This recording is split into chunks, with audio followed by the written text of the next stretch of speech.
இந்த உலக வாழ்க்கையில் சில நாட்கள், சில வருடங்கள் சந்தோஷமாக ஒரு குடும்பமாக வாழ நாம் பலவிதமான முயற்சிகளை மேற்கொள்கிறோம். சொர்க்கத்தில் நிரந்தரமான அந்த வாழ்க்கை அடைவதற்கு நாம் என்ன முயற்சியை ஒவ்வொரு நாள் செய்கிறோம் என்பதை நாம் சிந்தித்து பார்க்க கடமைப்பட்டிருக்கிறோம்.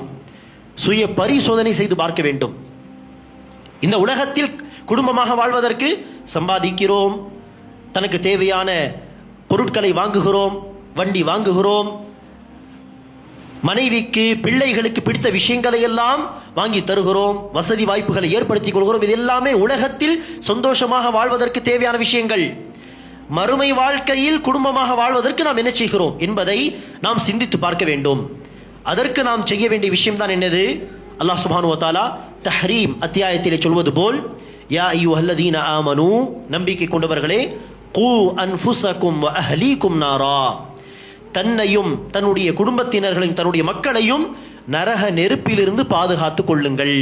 இந்த கடமை தான் நாம் செய்ய வேண்டும்.